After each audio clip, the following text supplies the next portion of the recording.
An Anarchist Response to the Nihilists. 2 essays. Narrated by Sen Kirst-Schultz. Communique for Anarchist Actions in Barcelona and Response to the Nihilist Comrades. With this communique we wish to claim the following actions as part of a struggle for the destruction of the state, capital, patriarchy, and any system of domination, a struggle for the free creation of voluntary and solidaristic relations at the global and local level. In other words, a struggle for anarchy. May 5th at night we told the child the story of the Maquis and the anarchist struggle against Franco and against democracy. May 13th we cooked a healthy meal for a comrade who has a chronic illness. May 17th we wrote a letter to a comrade imprisoned for participating in a riot. June 12th we took care of the infant of some friends who suffer economic precarity and the imposed obligation of wage labor. June 16th, we spoke publicly with our neighbors about the need to burn the banks and attack the police in order to realize our dreams. June 19th, we told some leftist activists that the masked ones were not police infiltrators but ourselves, and that it was necessary and good to mask up and to take to the streets with force. June 20th, we gifted vegetables from our garden to friends and neighbors without money or exchange. Why do we claim these actions? In the last months, we have also barricaded roads with dumpsters, burned banks, injured journalists, smashed shop windows, and attacked cops. For us, the attacks against the system are essential to our struggle. But we have fooled ourselves. A struggle does not consist only of attacks. The attacks are not more important than the need to care for ourselves, to preserve and spread our collective history, to create relations based in the gift, solidarity, and reciprocity, to imagine new worlds and new struggles, to confront our isolation and to establish subversive and honest relationships with people outside of the categoric and political ghetto in which the spectacle hides us. With a long memory, it becomes apparent that we have lost several times in the past, and that the hardest of all is the historical fracturing and the loss of our own memory of struggle. It's having to start from scratch. Hyper-alienation, against which nihilism is a logical response, is nothing more than the result of defeat in past struggle. We find ourselves in a totality which must be destroyed in its entirety, only because nothing remains of what we built up in the past. So as not to lose everything every single time we rise up, we have to sustain ourselves, not as isolated individuals, but as a commune, as a collective and multi-generational struggle. And this cannot be accomplished with a singular prioritization of the attacks. The hierarchy of tactics belonging to the left was minimally transformed within nihilism.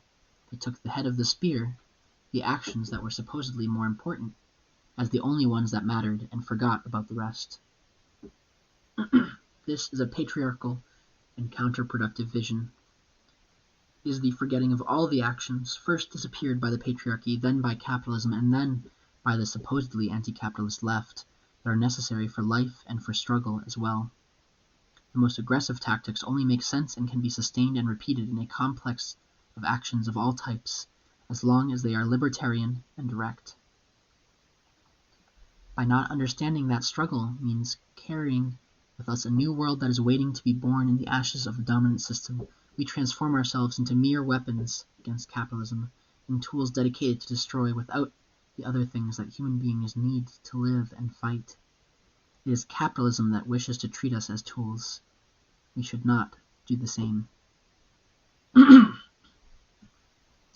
The truth is that we are overjoyed to learn of the attacks of the nihilists and other comrades. We know very well that bravery and rage are two of the most important things in order to rebel. Specifically in Barcelona, it seemed an error to us that in the last year fewer illegal attacks were realized as more opportunities to participate in broad spaces appeared. Naturally, the rise in attacks carried out by nihilists and by more social quote-unquote comrades pleased us. And at the global level, we laughed to find out about the kneecapping of the director of Ansaldo Nuclear in Italy, and we were inspired to read the letters of comrades, both nihilist and other, imprisoned in Greece who have not submitted to their fear. But too many times we have seen comrades who, departing from desperation, impatience, and alienation, threw themselves recklessly into the war against the state that all of us live daily. and they always ended up dead or in prison, and often after less than a year. And then what happened? Then the others, the comrades who survived, did everything we could to support each other and to support the prisoners, to not forget the slain, to not let the repression win, to not lose all our strength and not allow a historical fracture so that we don't lose our collective memory of struggle.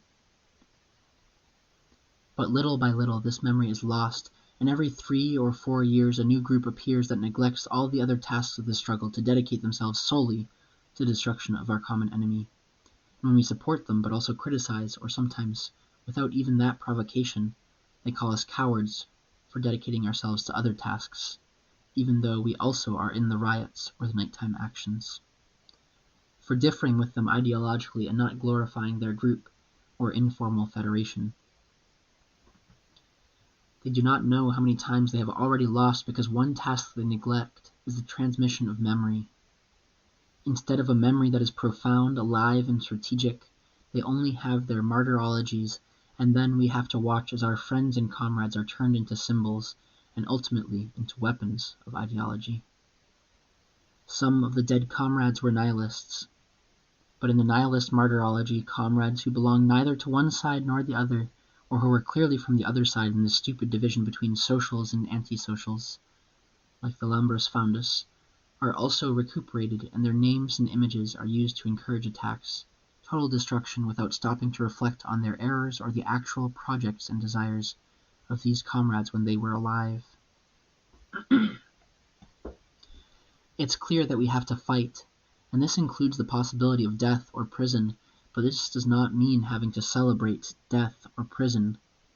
Suicide is also a form of resistance, but it is not a revolutionary one. It is clear that we have to remember our dead and our prisoners, but this does not mean converting them into martyrs and heroes. In conclusion, we want to criticize the current state of anarchist literature, disproportionately based as it is on superficial communiques with no context, analysis, or reflection, that only value the attacks and not the other tasks that we must have to carry out in order to remain alive and powerful. Obviously, it is helpful to find out about clandestine actions done by other comrades. It gives us a strength and a joy to read that some symbol of power has been smashed or burned, but it is much more useful to think and write about strategies of conflictivity according to each moment and place, instead of encouraging a quantitative vision of struggle. We refuse to convert our rebellion into a mathematical equation to measure our rage. The more blows and fires we produce, the stronger we are. The greater the economic damage, the more powerful the action. This is the thinking of an economist, a general, or a simpleton. For all of these reasons, we have decided to write this communiqué, to claim a series of actions we consider just as important in the current situation as the attacks. They are actions we do every week, normally without thinking twice or announcing it to others on the internet. But we publish them now to visibilize a personal worry and a weakness generalized throughout the anarchist space. So against communiques, for anarchy, and for all the tasks of the struggle.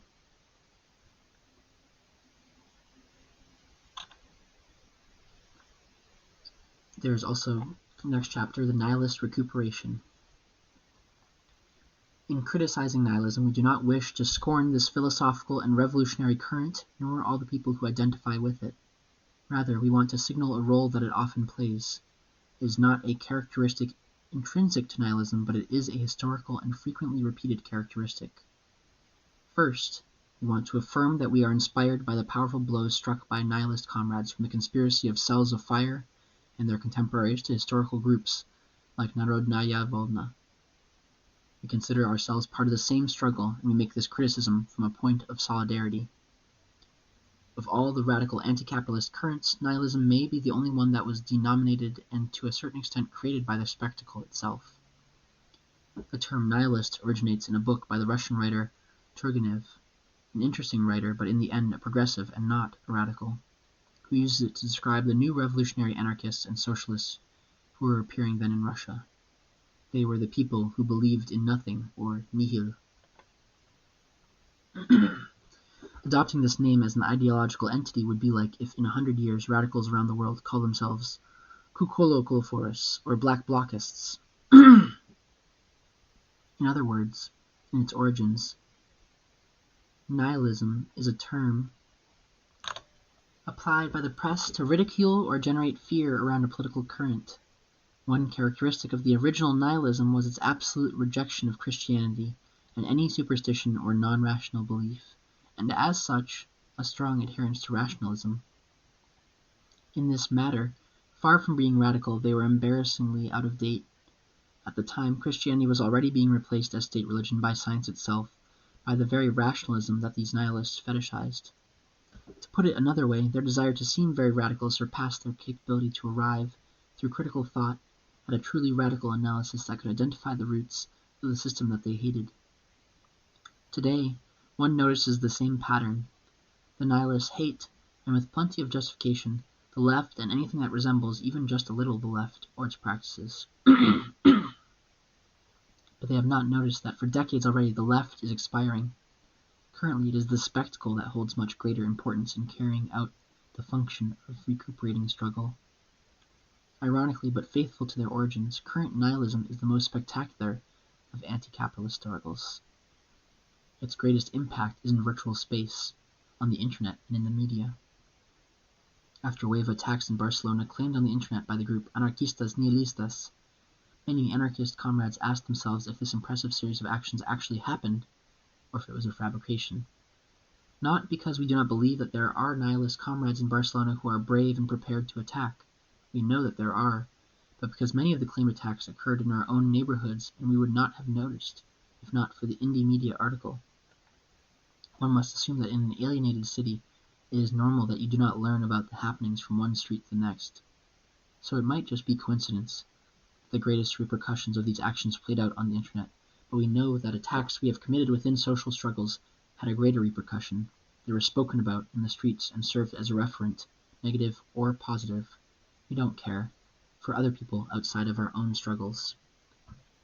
Subsequently, the same group began to post videos with their communiques proving that the actions were real, but this did not increase their direct repercussion in the struggles, only demonstrated more clearly their spectacularity. We agree with these nihilists that we should not wait until there are social movements to attack the system, but we do not agree that we must reject movements and the people who comprise them. For us, it is important to get to know these others and learn whether they are grassroots, politicians or real people, and as such, possible accomplices. We remember when we were 15 or 12 years old the happiness, sensation of dangerous emotion that we received to learn of heavy attacks against the system. Also, for this reason, we carry out attacks in the most visible moments to create signals for other people, lost and troubled like ourselves. It is clear that the nihilists do not attack simply for personal motives, for the pure joy or necessity of attack, a motivation we would totally support, because they communicate their attacks on indie media with the intent that they be extended. Thus, there's a strategic element to their actions, but strategically it cannot be justified for a truly radical struggle to adopt and maintain the most spectacular forms and remain above all in virtual space.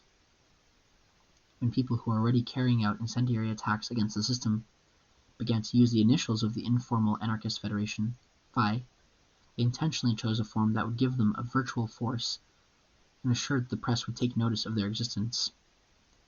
When the people who would initiate the conspiracy of cells of fire departed from the well-established praxis within the non-leftist or reactionary anarchist space in Greece, and instead of having a temporary existence, signing every communique with a new name, or not write any communique at all, they formed themselves into a permanent group with a symbolic existence and a protagonism, and they assured their success in the media.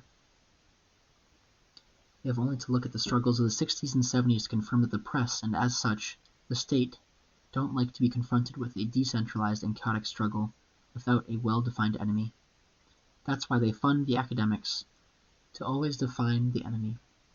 In each case, when an armed leftist group arose that considered itself the head of the spear and wanted to lead the entire heterogeneous struggle, the press responded immediately, converting the group into a symbol of the whole struggle, fixing them up with a central protagonism and a strong media presence.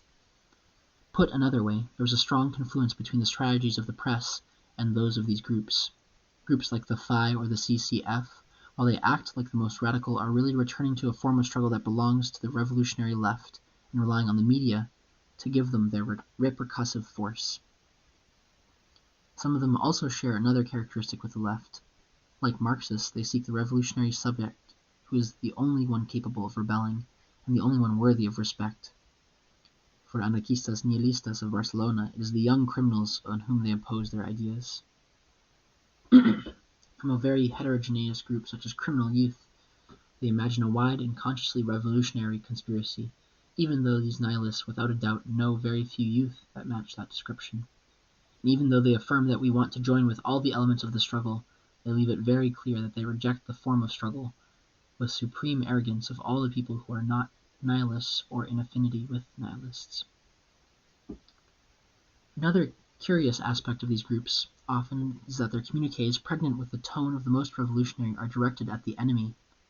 They are written to a you, which includes the state, the rich, leaders, and reformists. The preferred audience of many nihilists in practice is that which must be destroyed, but negation is not possible where there is dialogue of any type. Despite this, sometimes nihilists celebrate their transparency or legibility to the state. For example, this affinity and complicity is found and recognized through the common desire for the attack here and now through smoke signals understood sometimes only by ourselves and our enemies. It must be said that even though this consistent way of living the social war is admirable and inspiring, it is a conception of war very similar to the conception held by the state itself, a conflict between two antagonists that is solved through armed actions by the destruction of the infrastructure, personnel, and organizational capacity of one of them. The fundamental difference with the state is that the nihilist motivation is desire for liberty and not the desire for power. The nihilist motivation is based in bravery and the ideal, and as such it has no limits, whereas the authoritarian motivation is limited by the calculated possibilities of winning. The nihilists will go to war even when they know they cannot win, and that is admirable. The difference with Maoist guerrillas is that the nihilist scheme does not include the eventual incorporation of the masses into the political military organization of the guerrilla project. That's another point in favor of nihilism. But despite these two minimally libertarian elements, the nihilistic conception of social war leads to the militarization of the conflict, the development of the conflict according to a statist logic, and as such the increased power of the state to quote-unquote read, understand, encircle, and repress the enemy. To clarify the critique, unlike Maoism or any other revolutionary but authoritarian current, we do not believe nihilism is capable, nor disposed to reproduce a state, but it does take the struggle to a statist terrain. One cannot propose the creation of a new world without the destruction of the current one, and we cannot plan the form of the new world, because currently we cannot imagine future conditions. More so, planning the form of the world, or planning the form of any collectivity greater than our circle of acquaintances, is an authoritarian exercise. But the state does not only exist in its material forces, rather also in the social relations that it reproduces, and a relation cannot be destroyed without simultaneously creating a new relation. A building can be destroyed without constructing a new one, but a relationship of alienation cannot be ended without the creation of another type of relationship. There is always a relation between the beings and bodies in the same space. Without speaking of the creation of new social relations, then we cannot speak honestly about the destruction of the state. To put it another way, we have come upon a bifurcation between the proposal to attack the state and the proposal to destroy the state. The proposal that speaks most of destruction, the nihilistic one, may be unable to realize it because it dedicates itself only to the attack. It would be a very sad vision of permanent revolt, forever attacking the symbols of the state without ever being able to touch the true basis of its power. But because it is a practice of attack and not of destruction, which would also require a creative aspect, which the nihilists do not propose, it easily takes aboard the concept of violence. The discourse on violence of many and not all nihilists is a dialogue of opposites with the pacifist discourse of the citizen. It is a dialogue between angel and devil, but a dialogue nonetheless. Instead of rejecting the spectacle's dichotomy regarding violence, they take the opposite pole from pacifism within the same paradigm created by it. The oldest trick of democracy is to control the terms of debate so that the two shown options, the good and the bad, reproduce the logic of power and the state. it is not possible to arrive at a radical vision within that statist paradigm. Despite this, nihilism from its origins has been the pole of the devil, the evil option defined and signaled by the spectacle itself. The transcendental conflict of nihilism is this: choose the posture of the bad one that performs all the roles that give meaning to the pacifists and citizen opposition, or choose the project of radical negation of the foundations of the system, and as such, the negation of the patriarchal hierarchy of tactics, the categorization and fetishization of violence, and the alienated and spectacularized forms of communication. The nihilist recuperation is a recuperation of symbolic moments of heterogeneous struggles within a discourse of violence, which is the same task the press performs in regards to these struggles, even though the press does it to generate fear, and nihilism does it to generate a simplified and virtualized illusion of its own strength, within a heroic narrative of combat between authority and the rebel. This narrative and the previously mentioned spectacularism are also nourished by the selection of targets for attack. They are often personalities or symbols of the protagonism of the state, like politicians or the facades of ministries, instead of the gears of the state. This focus of struggle is another thing nihilist groups like CCF or Narodnaya Volna of a century ago share with leftist groups like Brigad Rus and the RAF. We love the thought that the bastards who govern us feel fear, or even better, the bitter kisses of bullet or knife, but we think it is neither intelligent nor libertarian to direct a large part of our attacks against the masks that power wears, in such a professionalized manner that it is almost impossible for such attacks to be generalized. Given that many of them have opted for a patriarchal hierarchy of tactics, for a vision of themselves as the protagonists in a heroic combat against the state, and they are conditioned by a total rejection of the left, with which we mean to say they do not differentiate between the left as an institutional force and the movements or people the left seeks to institutionalize. It is practically inevitable that they confront other anti-authoritarians who are not of the same line with an exaggerated arrogance, and they confuse them for their enemies. The emissaries and martyrs of armed struggle, even though they may represent very distinct lines, such as Lambros Fondas of Greece or Marcelo Villarroel of Chile, they agglomerate and accept as comrades as the only ones who struggle, and they speak of all the rest of us as though we were pacifists and reformists. We know that is not the case. We know of the many fires we lit ourselves and of many other equally important things that we have done. When they respond to our criticisms as though we were sellouts, we know that they are afraid of the debate. It is possible that some of them have all their blood in the heart and none in the brain, but we are tired of them breaking solidarity. They have to learn to criticize other lines of struggle without adopting the arrogance and elitism that belongs to a vanguard. We are anarchists who are critical of the part of our tradition that comes from the left. We are also thankful for all the errors of this tradition because they are opportunities to learn. We believe in the total negation of all the foundations of the current system. By this, we also understand the negation of its spectacularization, its alienation and isolation, its conquest and annihilation of the imagination, its dichotomy between violence and nonviolence, and its concept of militarization that has also influenced our own struggles. We will close with a solidaristic greeting to the comrades of Anarchistas, Nihilistas, Lobos Negros, and all the people who carry out attacks in the streets of Barcelona. We hope your actions and criticisms continue, but also that the channels of communication and solidarity that join us are improved.